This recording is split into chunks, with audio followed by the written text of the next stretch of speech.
Shalom. Today we're going to learn about a very sad day. In fact, the saddest day of the entire year. This is the ninth of Av, what we call Tish'a, which means the ninth of Av. Av is a month. It's the month that we're in now. Today is the ninth of Av. Today is Tisha B'Av. It is the saddest day. And today, what we're going to learn about is all the things that happened on the ninth of Av that make it such a sad day. Okay, we're going to go through them one by one. And you might see today that your parents aren't sitting on chairs, that they didn't shower this morning, that they're not wearing perfume or cologne, that they're not eating because it's a fast day, because it's such a sad day. And you might notice that they went to shul for a very long time, and maybe you went to shul and saw, and there are special tefillot today. Today's a very sad day. One day it's going to be a very happy day when Mashiach comes. But until then, because of the sad things that we're going to learn about now, it is a very, very sad day. Okay, let's learn about the ninth of Av. So, the first thing that happened on the ninth of Av, the first bad thing was Moshe Rabbeinu. You probably know this story. Moshe Rabbeinu sent 12 spies to Eretz Yisrael before the Jewish people got to Eretz Yisrael. This is after they were slaves in Egypt. They walked through the desert for 40 years, and then they got up to the border of Eretz Yisrael. And they knew, Bnei Israel knew, that Hashem was going to tell them to go into Eretz Yisrael and have a war with the people that live there so that they could take the land. Now, Hashem had promised them the land, that it was their land, but these people were going to try to stop them. So Bnei Israel came to Moshe and said, let's send spies so that we'll know how to best fight the war. Because the spies will go and see which is the best road to take. How could they surprise the enemy? Where does the enemy have their soldiers? All things that they needed to know to go to war. And Moshe knew that Hashem was going to fight for them, and they didn't really need to send spies.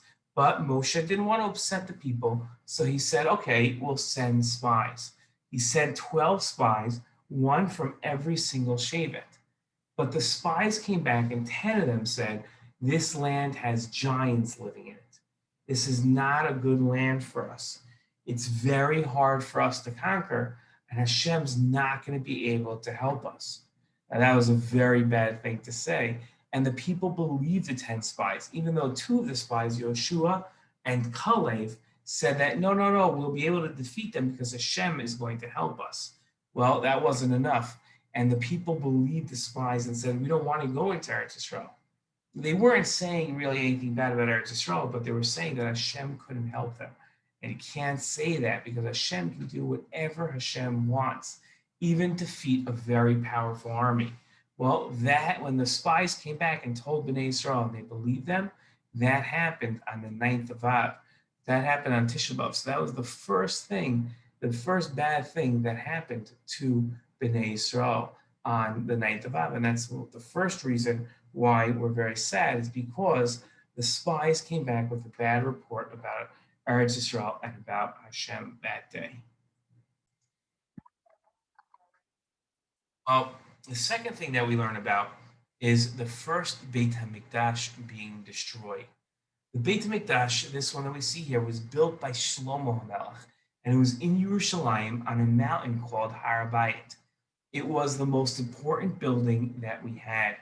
In this building, we would offer korbanot, and you can see on the Mizbeach, all the way up with the smoke that's coming out of it, and the Kohen Gadol would go into the Kodesh Kodashim.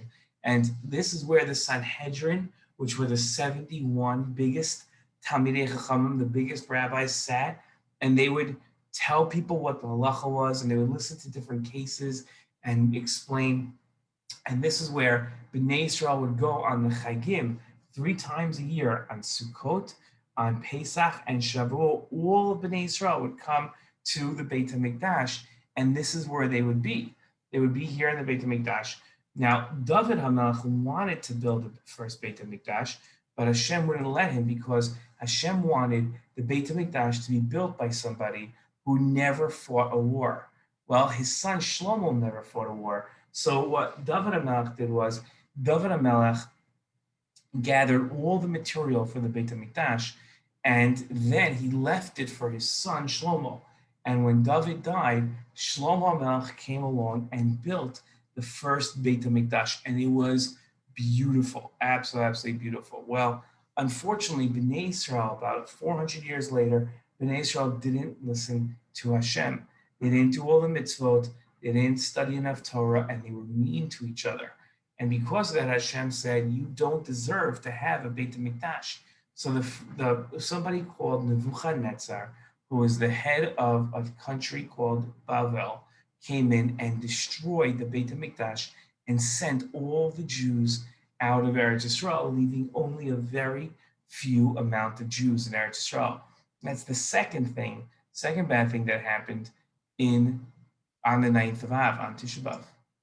The next thing is, on the same exact day, when the Jews came back from Bavel after having been sent there by Nebuchadnezzar, the Jews came back 70 years later, and two people, Ezra and Nehemiah, built another Beit HaMikdash, the second Beit HaMikdash.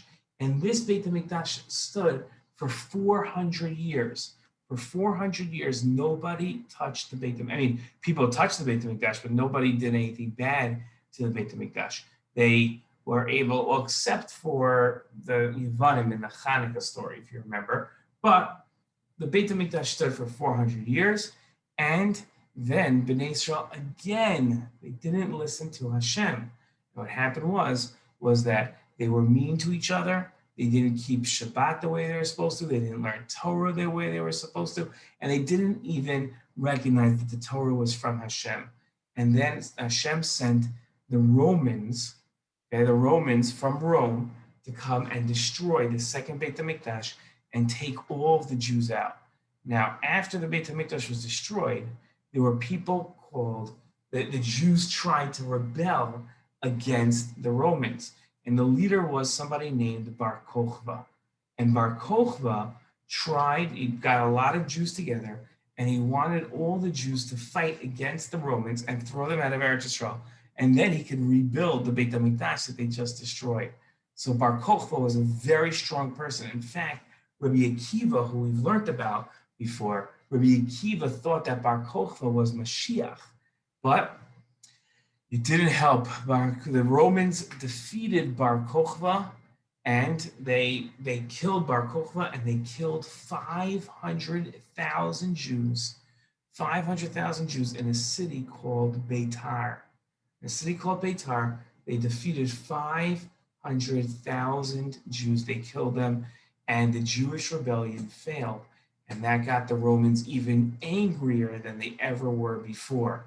So Bar Kokhba, unfortunately, his rebellion failed, and that happened on the 9th of Av, was when the Romans defeated Bar Kokhba. Okay. The next thing that happened was that you see the Beit HaMikdash here, and this is the Beit HaMikdash, and it had walls all around it. One of those walls was the Kotel, and this was on the mountain. So the Romans had come in and they had destroyed the Beit HaMikdash, the building itself that's right here. But all of these walls stayed, and Har Bayit was here. So the Beit HaMikdash was destroyed. There was like rocks all around. But the Romans, that wasn't enough for them. They wanted to show how strong they were.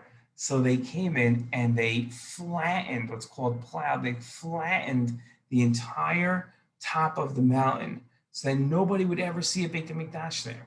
No one would say, oh, those rocks, those are from the Beit HaMikdash. They flattened the entire top of the mountain. And that was a really sad thing that happened, because Bnei Israel stood and looked and watched as the Temple Mount, Har Bayit, was flattened. This mountain was flattened. And that was a very sad day. And that also happened on Tisha B'Av. Now, since that time, many other bad things have happened on Tisha B'Av. There's been a lot of Jews that have come from different countries all over the world, and the countries have thrown them out. A lot of bad things keep happening on Tisha B'Av, including a couple of years ago, Jews made a horrible mistake. They said that Jews shouldn't live in certain parts of Israel. And they got the army, like you see here, this is the Jewish police officers, and they had Jewish soldiers, and they pulled people. You can see this is a Jew being pulled out of their house because they said that's it in a place called Aza, or in English Gaza, and that also happened right as Tisha B'Av ended. So Tisha B'Av is a very, very sad day for the Jewish people. And hopefully Mashiach will come and we will never have another sad Tisha B'Av. Instead, we will have happy Tisha B'Avs. Shalom.